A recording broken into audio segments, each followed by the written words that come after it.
Good evening, ladies and gentlemen. A very warm welcome to ICICI Lombard General Insurance Company Limited's Q2 and H1 FY2025 earnings conference call.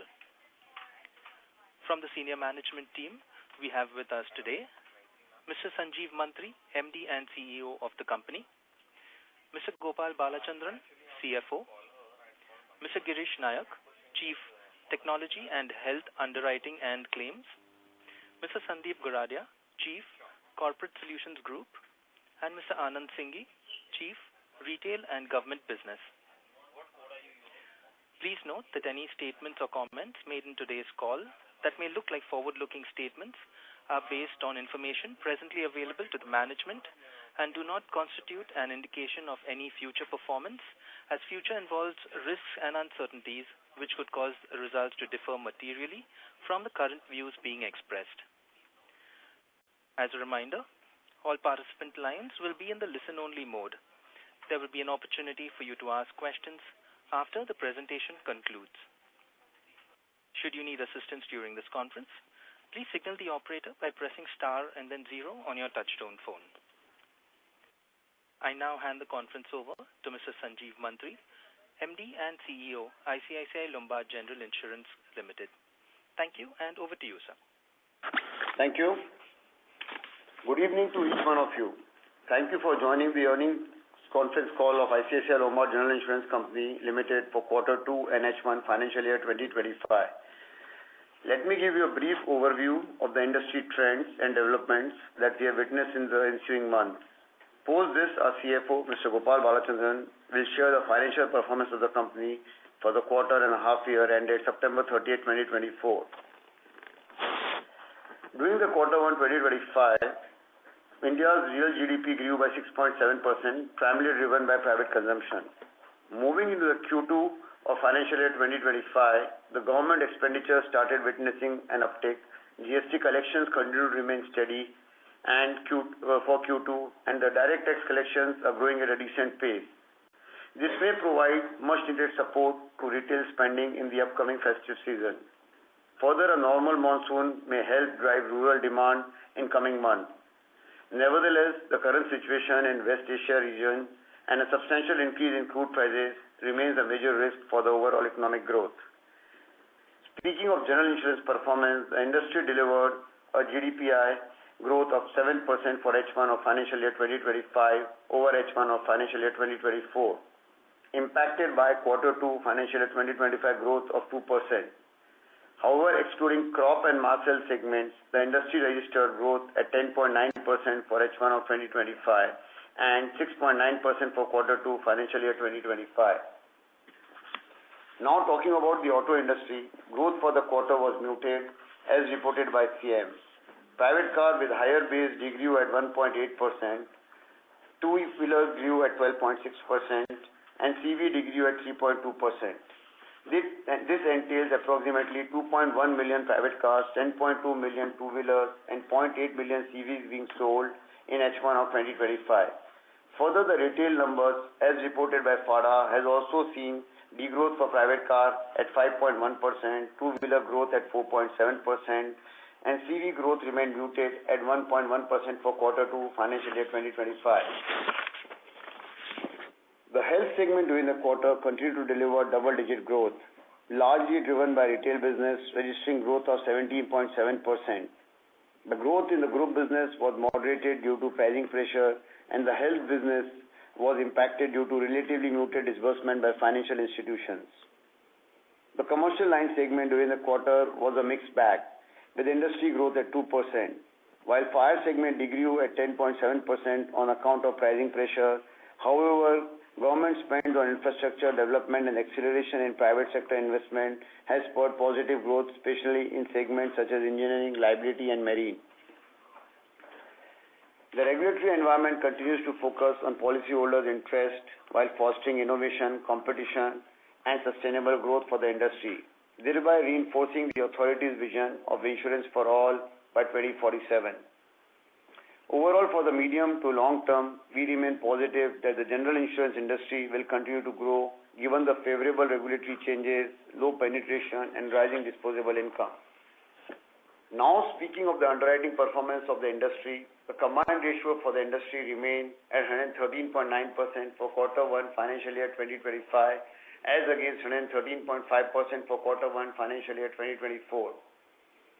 For the motor business, the industry's combined ratio worsened to 125.6% in Q1 financial year 2025 from 121% in Q1 2024, which can be largely attributed to the increase in loss ratios.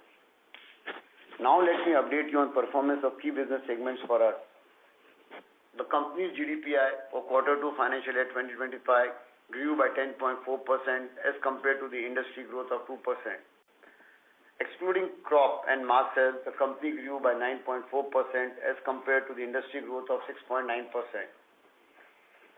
In the commercial line segment, we grew at 1.22% as against industry growth of 2%.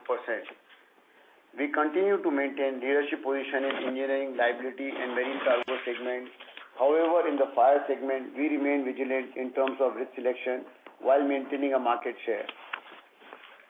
In motor segment during the quarter, we registered a growth of 16.1% as against the industry growth of 6.2%. The overall growth in motor segment during the quarter was aided by growth in old business. We continue to maintain a market share leadership with robust capabilities across distribution, underwriting, claims, servicing and actuarial practices.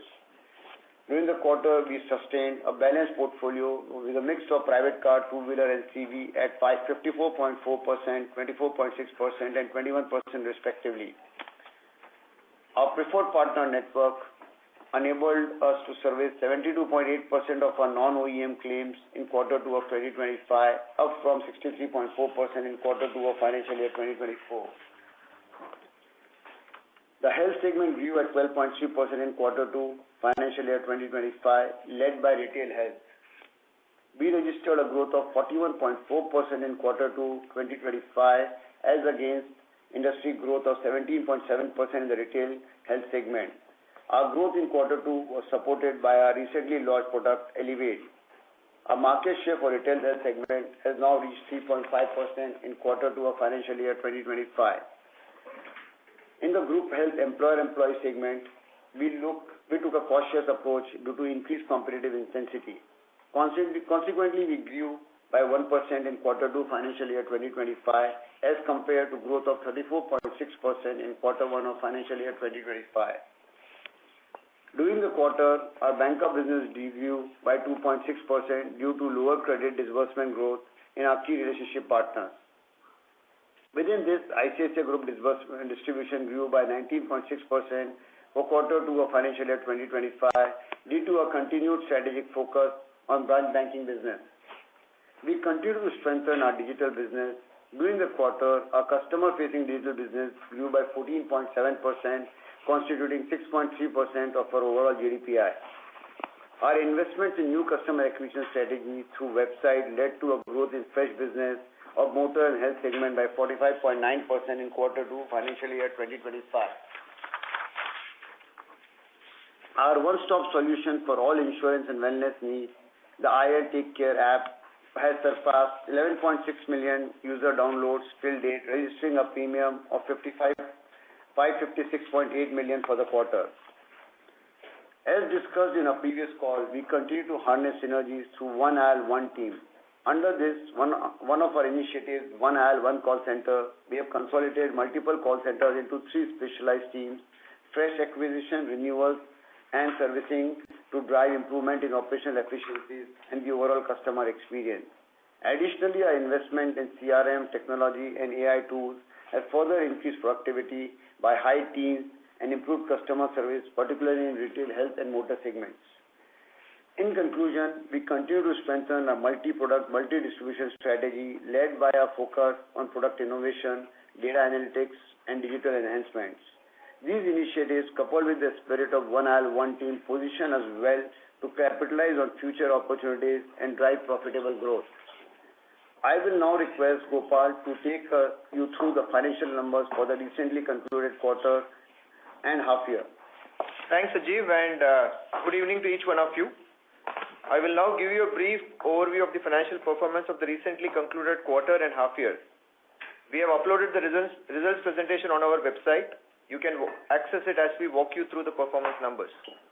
Gross direct premium income of the company was at rupees 144.09 billion in H1 FY25 as against rupees 124.72 billion in H1 FY24, a growth of 15.5% against the industry growth of 7%. Excluding crop and mass health, GDPI growth of the company was at 15%, which was higher than the industry growth of 10.9% in H1 FY25. GDPI was at rupees 67.21 billion in Q2 FY25 as against rupees 60.86 billion in Q2 FY24, a growth of 10.4%. This again was higher than the industry growth of 2%.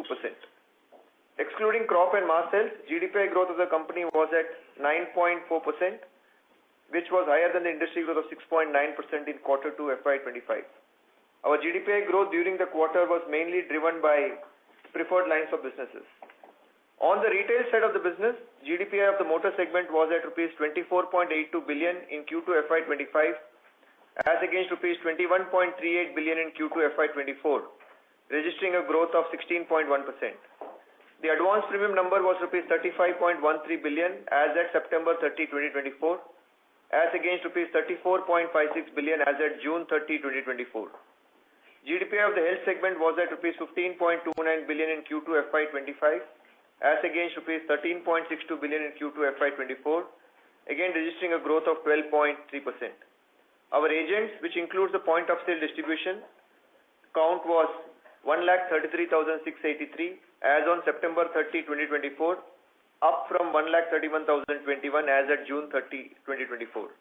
The overall GDPI of our commercial line segment grew by 1.2% at rupees 14.93 billion in Q2 FY25 as against rupees 14.76 billion in Q2 FY24. During the quarter, the industry witnessed multiple catastrophic events, namely floods in Andhra, Telangana, North India, Gujarat, etc., impacting our combined ratios, which was 103.2% for H1 FY25 as against 103.8% for H1 FY24. Excluding this impact of cat losses, which was rupees 0.94 billion in H1 FY25 and rupees 0.83 billion in H1 FY24, the combined ratios were 102.2% and 102.7% respectively. Combined ratio was 104.5% in Q2 FY25 as against 103.9% in Q2 FY24.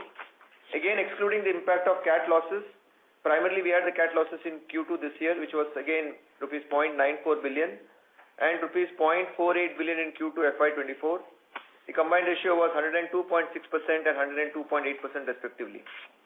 Our investment assets during the quarter rose to rupees 515.57 billion as at September 30, 2024, up from rupees 510.04 billion as at June 30, 2024. Our investment leverage net of borrowings was 3.91 times as at September 30, 2024, as against 4.14 times as at June 30, 2024. Investment income was at rupees 22.52 billion in H1 FY25 as against rupees 18 billion in H1 FY24. On a quarterly basis, investment income was at rupees 11.24 billion in Q2 FY25 as against rupees 9.56 billion in Q2 FY24. Our capital gains, net of impairment on investment assets, stood at rupees 5.21 billion in H1 FY25 as against rupees 2.82 billion in H1 FY24. Capital gains, net of impairment on investment assets, for the quarter 2 FY25 stood at rupees 2.37 billion as compared to rupees 1.65 billion in Q2 FY24. Our profit before tax grew by 31.9% at rupees 16.93 billion in H1 FY25 as against rupees 12.84 billion in H1 FY24, whereas PBT grew by 20.3% at rupees 9.19 billion in Q2 FY25 as against rupees 7.64 billion in Q2 FY24.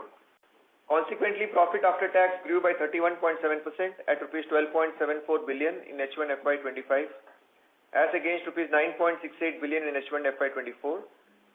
Profit after tax again grew by 20.2% for this quarter 2 FY25 at 6.94 billion rupees, up from rupees 5.77 billion in Q2 FY24. Return on average equity was 20.3% in H1 FY25 as against 18% in H1 FY24. The return on average equity for Q2 FY25 was 21.8% as against 21.1% in Q2 FY24. Solvency ratio was healthy at 2.65 times as at September 30, 2024, as against 2.56 times as at June 30, 2024, continued to be higher than the minimum regulatory requirement of 1.5 times. The Board of Directors of the company has declared an interim dividend of rupees 5.5 per share for H1 FY25 as against rupees 5 per share, which was for H1 FY24. As I conclude, I would like to reaffirm that we continue to stay focused on driving sustainable value creation and profitable growth while protecting the interest of policyholders at all times.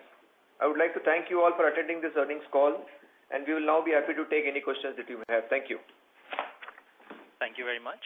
We will now begin the question and answer session. Anyone who wishes to ask a question may press star and 1 on their touchtone telephone. If you wish to withdraw yourself from the question queue, you may press star and 2. Participants are requested to please use handsets while asking a question.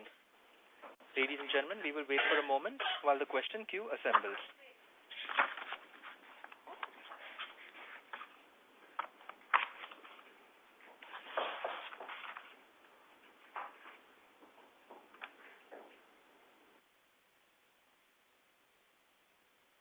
The first question is from the line of Shreya Shivani from CLSA.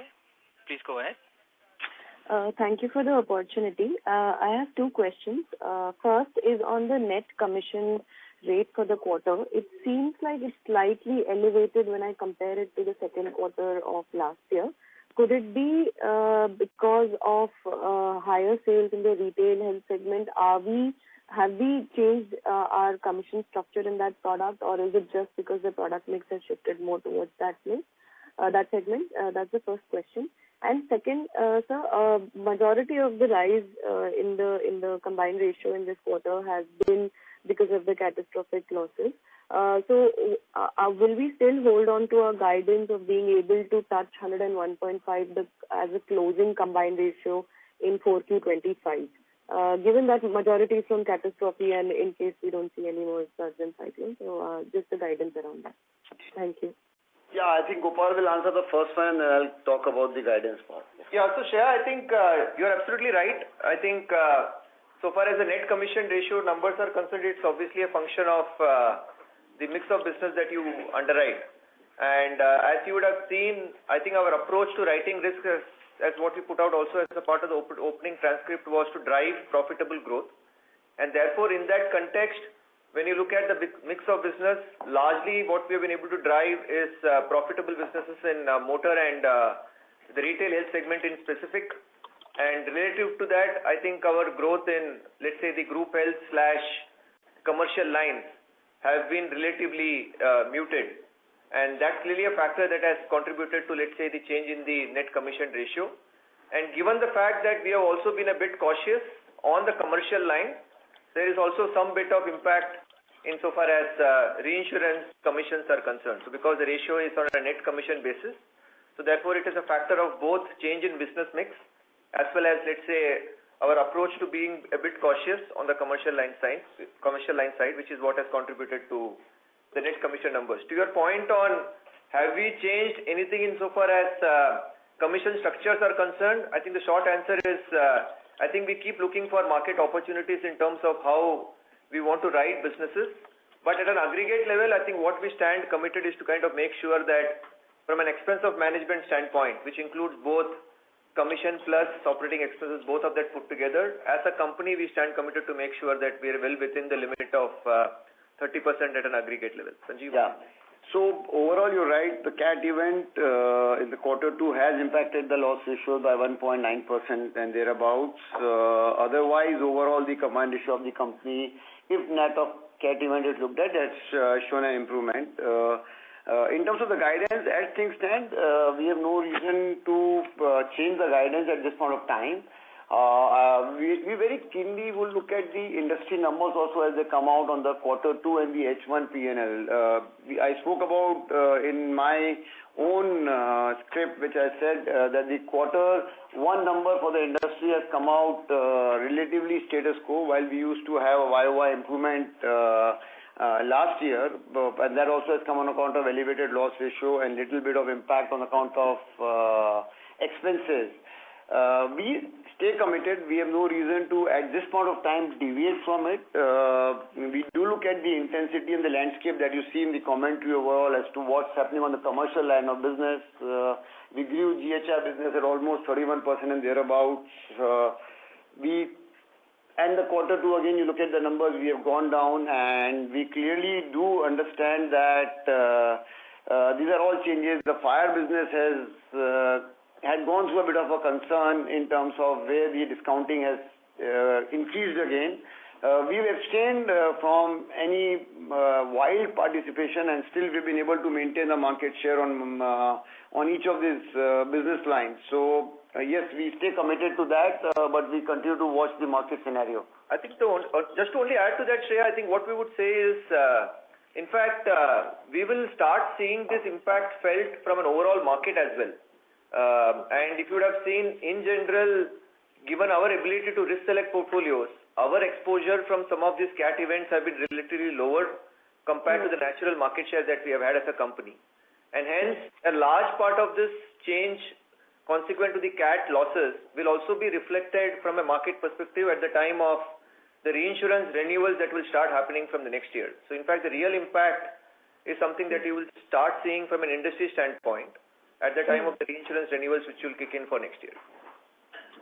Got it, understood. So you're saying your catastrophe reinsurance will be priced worse off for us, for the industry going ahead, right? Because of the number.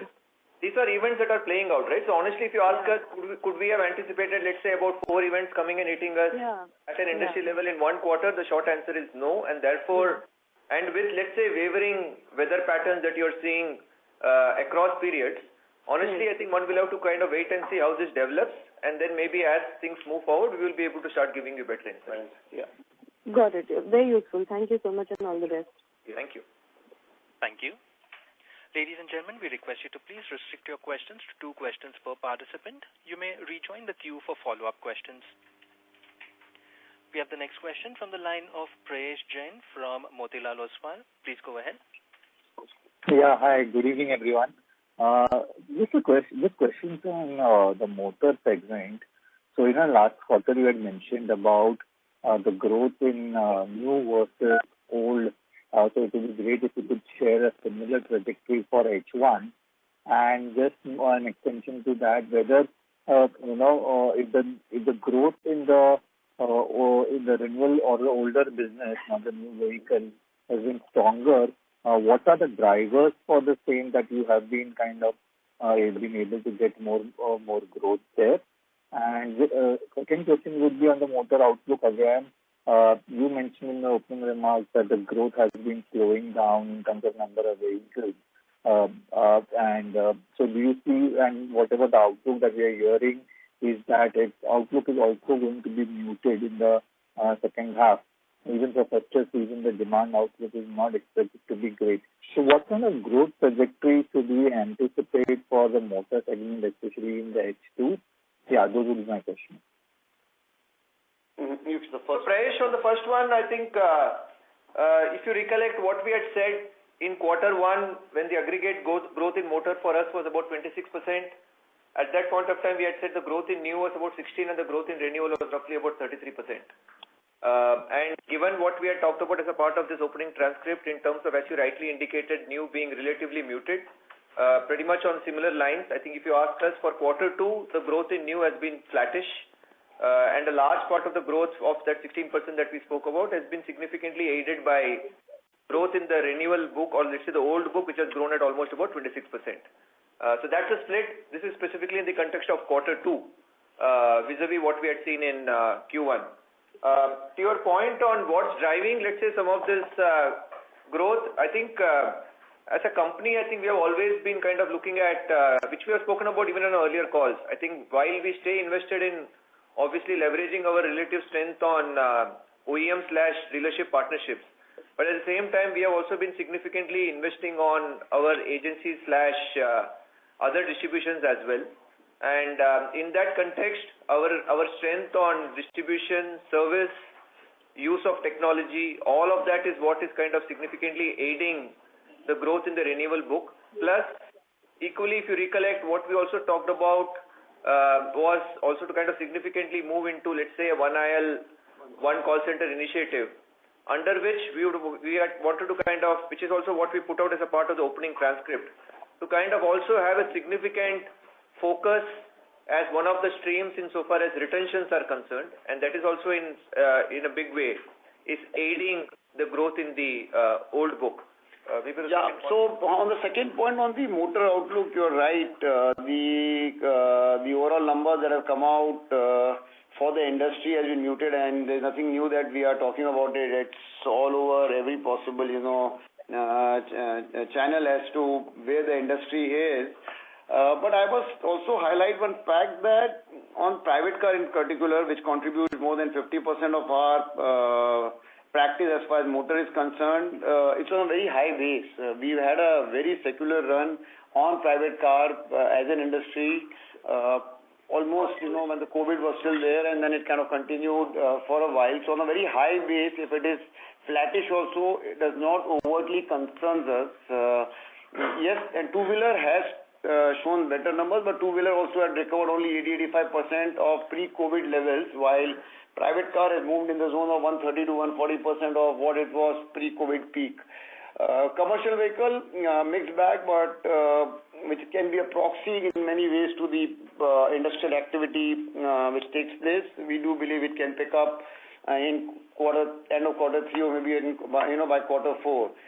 So overall, yes, we are expecting a single-digit growth in H2, but that itself should suffice. And this also is a backdrop that, as an industry, we've had not much of a TP hike for almost, last 3 years, if I may say. So it's a combined factor which stays, but we stay committed to harness what works for us. So there is. We are excited with H2 also, and the festive season has just got started. Footfalls have been high.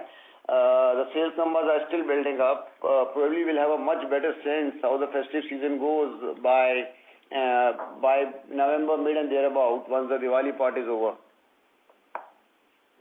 Just a clarification on this. You mentioned the single-digit growth that you expect in H2 is for vehicle sales, or is it for the premium growth of the motor segment for general insurance industry? I'm talking about the premium. The vehicle sale is what I'm referring to. Vehicle sales. Okay. Yeah. All right. Thank you, Sanjeev. Thank you. Thank you. The next question is from the line of Madhukar Ladha from Nuvama Wealth Management Limited. Please go ahead. Hi, good evening, sir.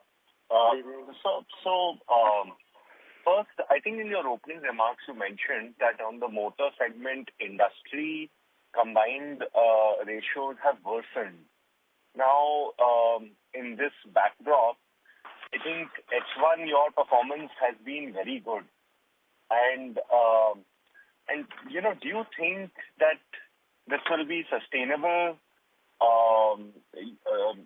Given industry loss ratios are worsened, and so how do you think this can pan out? Do you think the competitive intensity is got higher, or so that's question number one. Hello. And second, okay. You want to put your second question? If you have, I should answer this. No, and second, sir, last year we were sort of discussing that IRDAI, a lot of your competition is sort of above the 30%, expense and commission ratio. So, and is not in compliance of the EOM norms. So, is IRDAI looking to do something about it? What is the thought process of there? Because, that may help in getting industry combined ratios under check, and we can benefit in that scenario. Yeah. So fair, I think, so I'll answer both of them. On the core side, when we spoke about motor, the core for the industry has moved from 121 to 125.6, so clearly it's worsened. When you look at the loss ratio on that, the industry had in quarter 1 last year loss ratio of 84.5, it's gone to 87.6. and there's an increase on the expense side also, which has taken it from 36.5 to 38%. Interesting place when you split this in PSU and private sector. Clearly, PSUs has worsened from 134 to 141. Driven by, again, significant increase in loss ratio. Privates from 107 to 115. So that has been the kind of a movement that you have seen in loss ratio for PSU. For private sector in particular, it also in a way answers as to what Lombard can look at. It has remained in the zone of 74.2 to 75%. So and there's a marginal increase in the private sector as far as expense ratio is concerned, where it's moved from 41.1% to 43.5%. So from the balance perspective and where IL journey can be, while I don't want to stretch the line too far, we stay committed and we do back ourselves on two counts. One is in terms of the selection that we are able to do as an entity, and secondly, the manner in which we are able to service our customer, which is at speed and in a far more efficient manner. So all of that in combined, we would love to, probably put this across that we stay committed to where we are. Yes, at an industry level, finally we are part of our overall, operations of the business. As things stand, we would love to see improvement at the industry level also, because if that happens, it can create further niche for us and improve our combined ratio. So that's my, take, and we stay committed to, take care of our motor practice. We would be agile enough to make movement between private car, two-wheeler and commercial vehicle as it warrants at that, in a dynamic manner at any point of time. On the second question, in terms of the stuff that we mentioned on expense of management, yes, the data is out. It's there with the regulator. We are in no position to put a comment. We continue to pursue with them as to what strictures they will do at some point of time. There are multiple nodes and there is a lot of proactive work being done by the regulator on multiple counts, including the master circular which has come for each of the product categories. So we do believe something is in the offing, but we are in no position to comment as to when and how this would get transpired. Right. But you definitely expect some action to bring the industry in line. From our position, we definitely will expect, but we are not the right, set of, people to comment as to how and when they will do it. That prerogative fairly and squarely stays with them. But yes, we do expect that some action will be taken by them at some point of time. So, and one more question finally on the health segment. Health segment loss ratios have sort of worsened in the first half, and Q2 I know seasonally is a little bit of a weaker quarter in that respect. But is there any structural problem in the industry? Is pricing adequate? What is your sense? So, we continue to monitor this closely. Structural problem, my answer is no. Are there challenges which comes on account of some bit of seasonality which leads to increase in frequency? Answer is yes. There is an element of that, Madhukar, that does come in. Nevertheless, the way the process works and the way the regulators create an environment, if there are challenges, each one of us is well within the rights to, seek a repricing of the portfolio. So, in an agile mode, all this can be addressed over a period of time. Got it, sir. Thank you and all the best. Thank you, Madhukar. All the best. Thank you. Thank you. We have the next question from the line of Sanket Godha from Avendus Spark. Please go ahead. Thank you for the opportunity.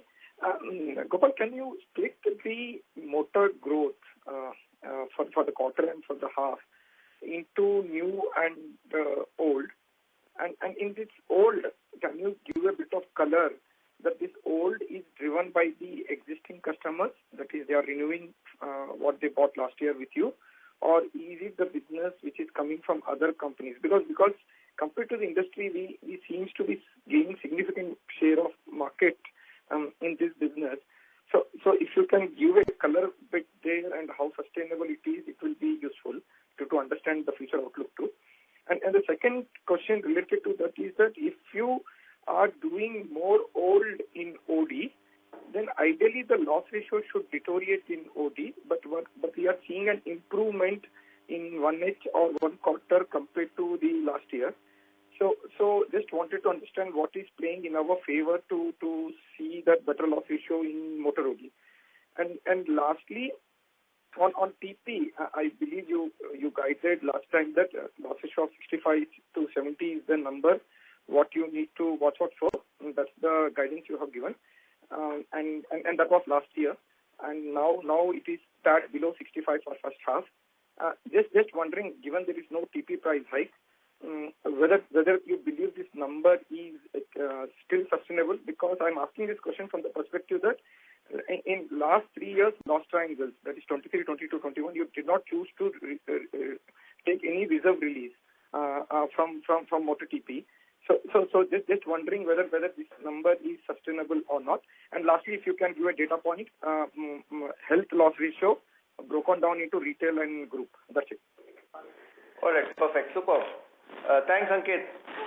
So one, I think I'll take it in the sequence, which is I'll start with last and go to the first. So on the breakup of the health loss ratio, which is something that you obviously ask us every quarter.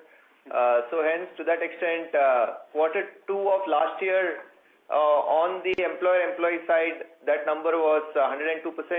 Vis-a-vis that, quarter 2 of this year, that number is about 98. On the retail indemnity, again, quarter 2 numbers were roughly about 66.6%, and quarter 2 of this year is about 70.3. But again, as the point that we have always maintained is, I think if you look at on the employer-employee side, largely we have said, I think the portfolio should possibly end the year in that range of about 94-95%. This is I'm referring to the corporate health. And on the retail side, I think broadly we have talked about trying to run the portfolio at a loss ratio around that 70% threshold. So that's where we are kind of largely working toward, at least insofar as the portfolio build-up is concerned. And to your third question on the TP loss ratio range that we spoke about, I think when I talked about at an aggregate motor segment level, we had said broadly the range that we are comfortable operating at is between 65 to 67%. And within that, we had said OD possibly you are looking at running between 60 to 65, and third party, as you rightly mentioned, was between the range of 65 to 70. What we also keep saying is, honestly, I think you should keep looking at numbers more on ideally multiple annual cycles, because these are third party books which typically runs over multiple long-term periods in terms of development. And hence, to that extent, I think at this point of time, I think we kind of stay within that range of what we spoke about, which is motor at an aggregate level of 65 to 67, and within that third party, we believe should broadly kind of run at a range of about 65 to 70. And that also kind of resonates with one of the other points that you rightly mentioned, which is what we are also seeing is obviously no TP price increases, and therefore to that extent, that's another factor that we will be equally be mindful of in terms of how we kind of select the portfolios. So that's in response to question 3. To your point on question 2 on the OD loss ratios, I think I kind of largely answered as a part of question 3, which is I think the range that you see even on a half-yearly basis or even within that, if you look at on quarter 2, broadly that loss ratio range on own damage has been running between in that range of about 60 to 65.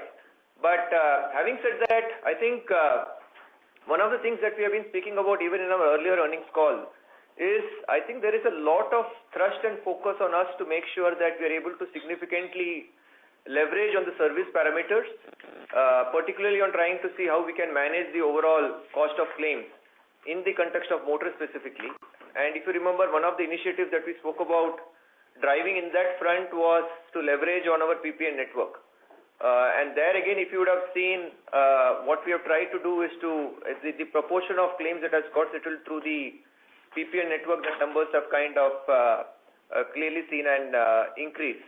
So all in all, I think pretty much comfortable with the range at which we are operating at in the context of own damage, to your point on the second one.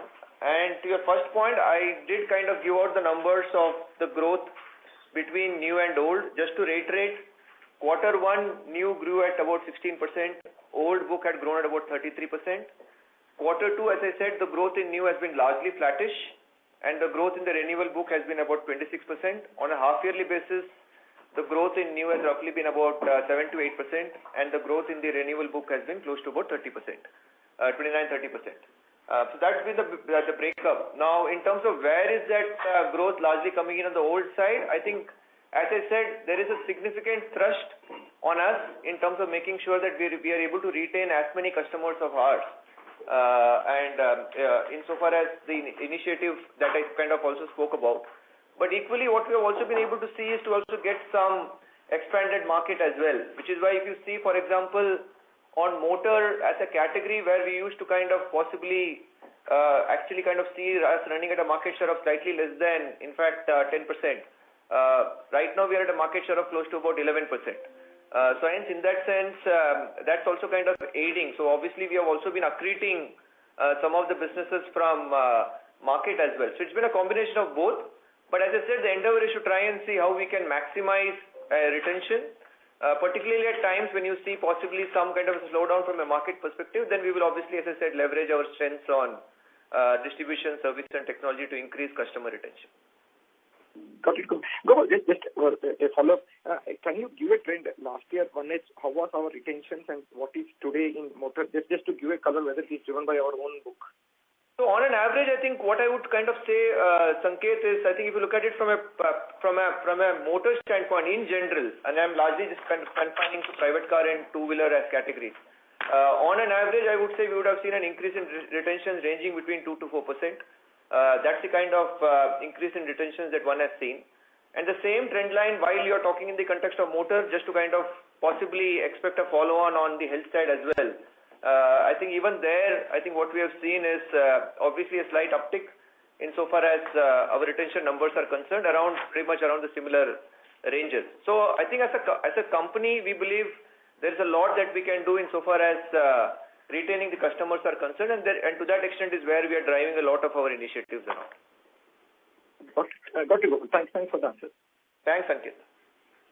Thank you. The next question is from the line of Aditi Joshi from JP Morgan. Please go ahead. Yeah, thank you for taking my question and good evening. Good evening, Aditi. Questions. You can speak a little louder, that would be great, Aditi. Thank you so much. Yeah, sorry. Is it better? Just two questions from my side. Firstly, on the investment level side, see that the first half investment level was slightly downward. So can you please help explain like the reason behind that? And going forward, what do you think of investment leverage trend? And secondly, on the retention side, the premium retention, it was slightly on the higher side. So I just want to understand your strategy going forward. Will you plan to retain more on your books, or how are you thinking about it? Yeah, that's all. Thank you. Again, I will go in the reverse sequence. So if you look at the premium retention, as I said, it's largely a function of the change in the business mix. As I kind of outlined at the beginning, I think in quarter two, relatively our sourcing on the commercial lines have been relatively muted, where we kind of typically have a slightly higher than higher reinsurance extent, and therefore to that extent retentions are lower. And given that we were cautious, that book has grown at a relatively slower pace. Compared to that, I think we have seen a significant uptick on both the retail lines, which is both retail health as well as our motor lines of businesses, both of which predominantly we end up retaining pretty much everything on the net account. So hence to that extent is where you would have possibly seen a slight uptick insofar as the premium retentions are concerned. To your point on what can we expect going ahead, I think purely very difficult to comment on a number because it all depends on how we see the momentum play out in terms of different lines of businesses.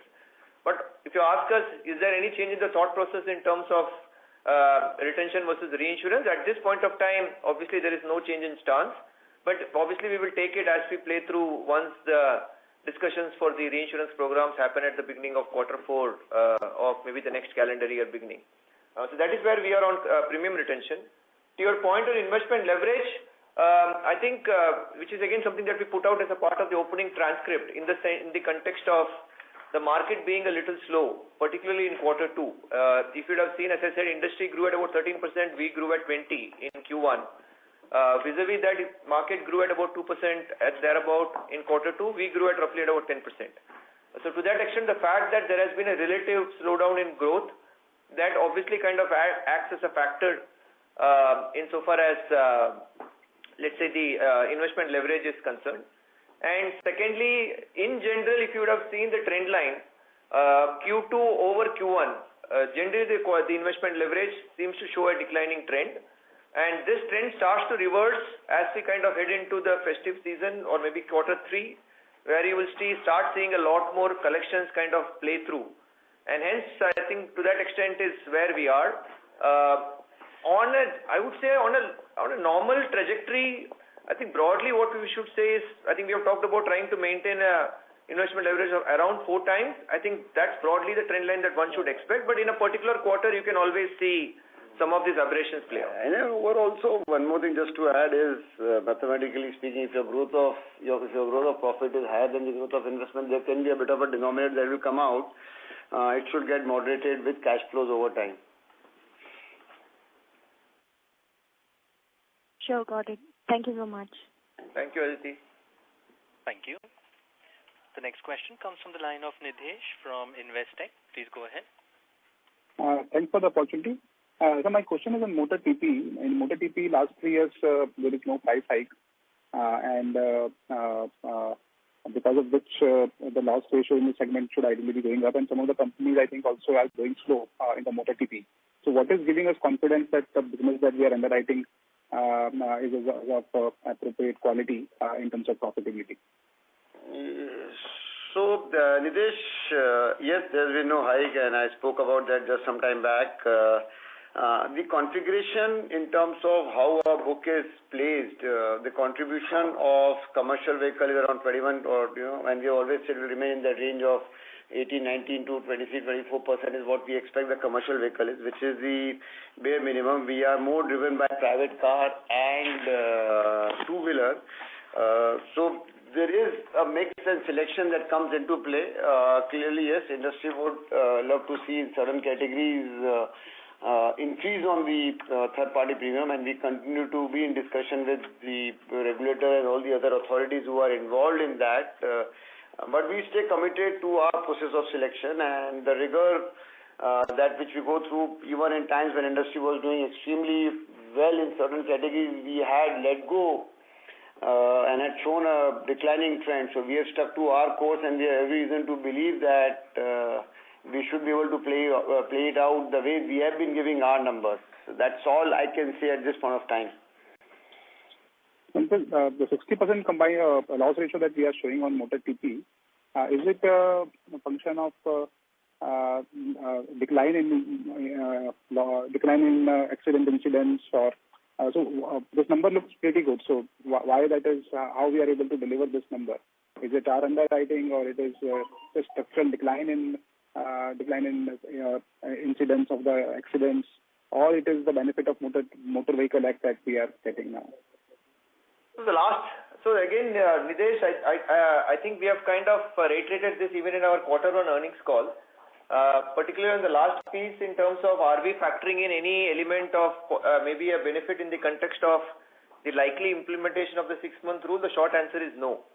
So at this point of time, we are not necessarily factoring in anything in the context of reserving, at least so far as the law of limitation is concerned. But if you ask us, I think so far as third party is concerned, as I keep saying, you should ideally start looking at this number over longer cycles because of the development of the inherent nature of the business in terms of how the loss development takes place.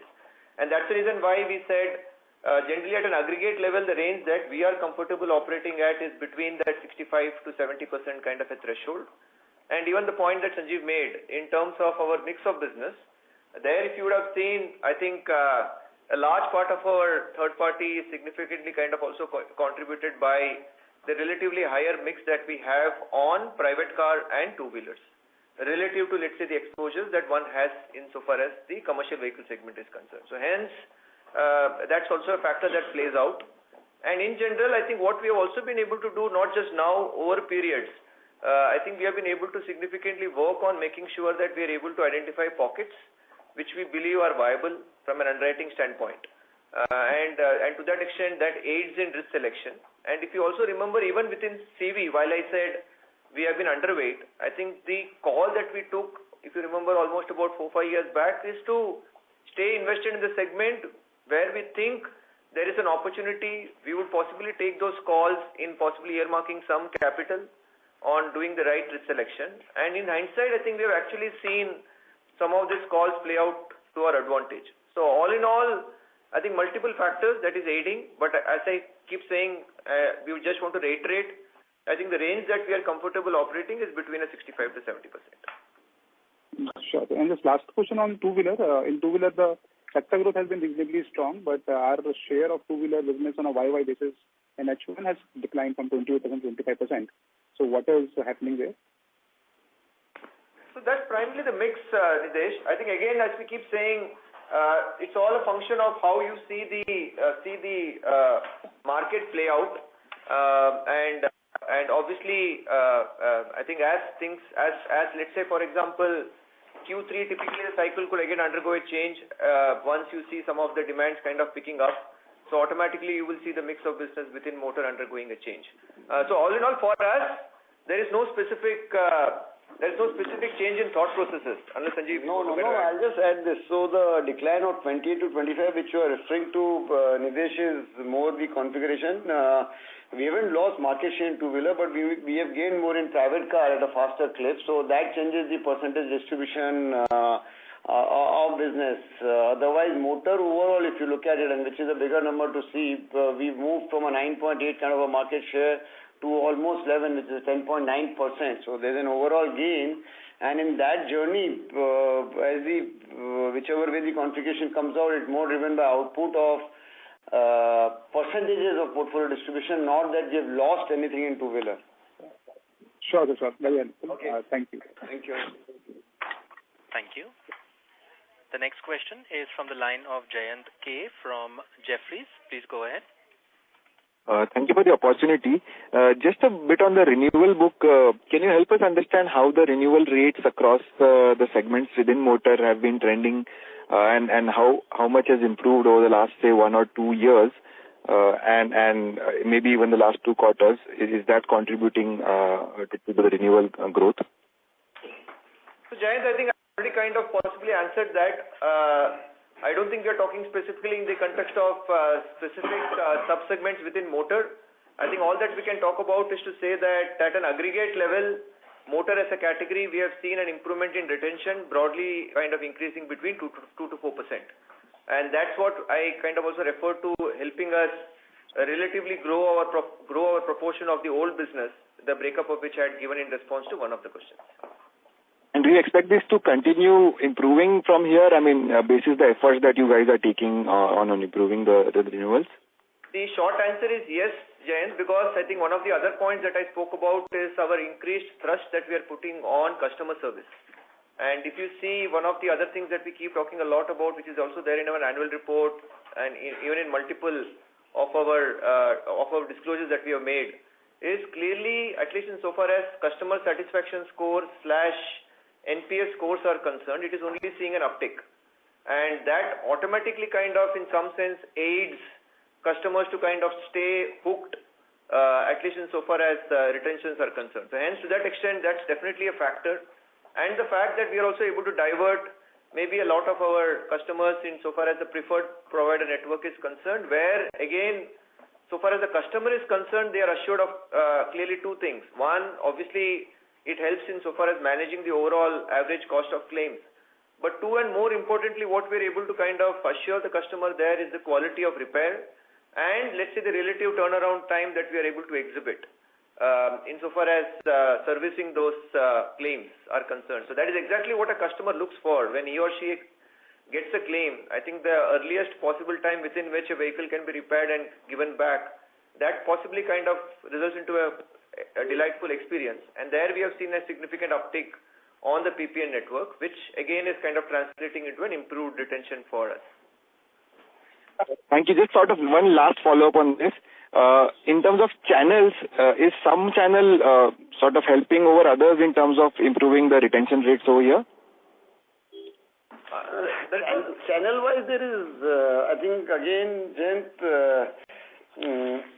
channel-wise, see, when it comes to retaining our own customers, we have our own direct reach out to them. To some extent, it's channel agnostic, but yes, certain categories may end up having better retention than other channel. Website has a good retention, agency business has a much better retention. OEM relatively at times get distributed may have a lower one, but when we approach our customers through call center in terms of retaining it, it's more a process improvement and a consistent reach out that we have created, which is helping us retain. Is digital slightly better over agency over here? Historically, it's been better. There's no doubt on that. Yes. Great. Thank you very much and congratulations on a great set of numbers. Thank you. Thanks, Jen. Thank you so much. Thank you. We have the next question from the line of Prithvish Uppal from Elara Securities. Please go ahead. Yeah, hi. Thanks for taking my question.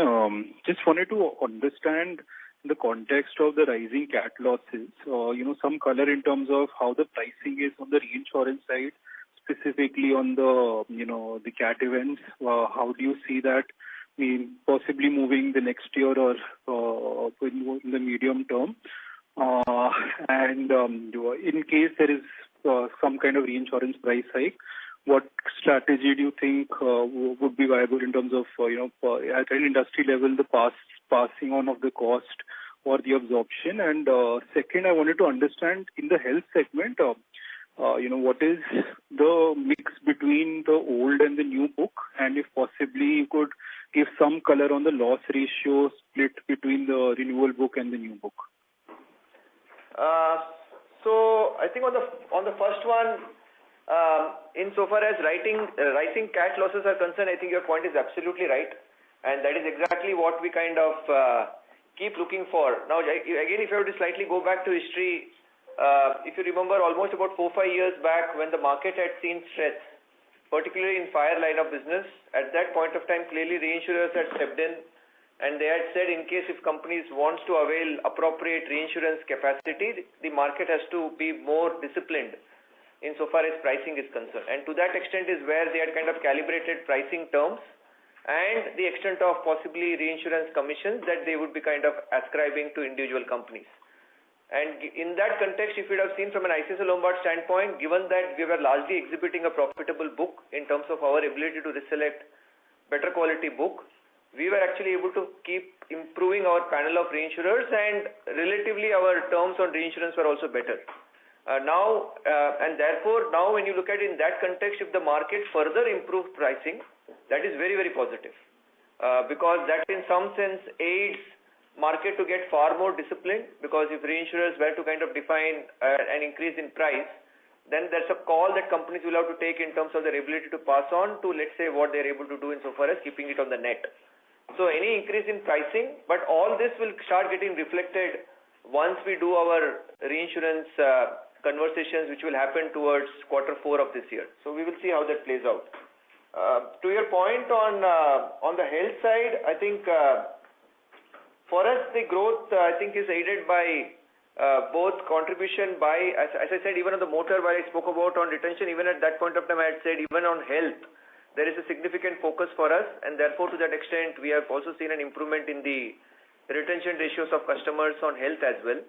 And insofar as the growth numbers, I think it is a growth that is aided by both retention of customers and, more importantly, also if you see, I think the newly launched solution Elevate, particularly that we launched in Q2 of this year, that has been received very well across multiple stakeholders, and that's why when you look at retail health as a category, the market share which was largely hovering around 2.9% or thereabout, for Q2 that number stands at about 3.5%.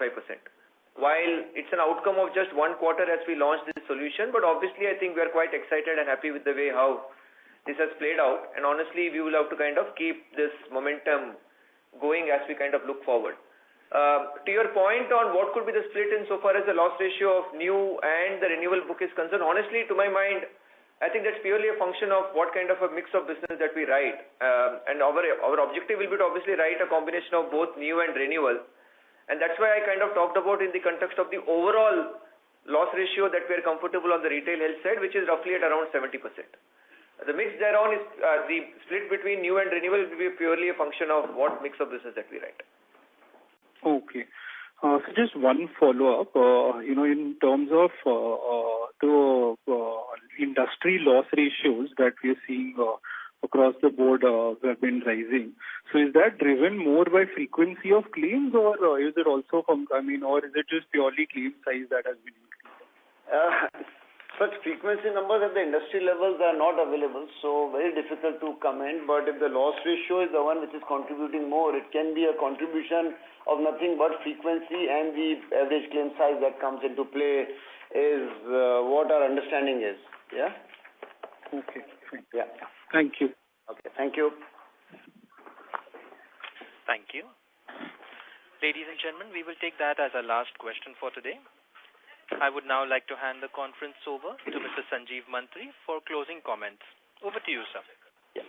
Thank you so much for joining in. I think we're in the midst of the festive season. Wishing you all a great happy Diwali to you and your family members. Stay good, stay fit, stay happy, and we are excited in terms of what quarter 3 entails for us. And I hope it brings us all good luck. Thank you so much, and look forward to interacting with you one-to-one as and when your time permits. Thank you. Thank you so much. Thanks. Thank you. Thank you. On behalf of ICICI Lombard General Insurance Company Limited, that concludes this conference. Thank you all for joining us. You may now disconnect your lines.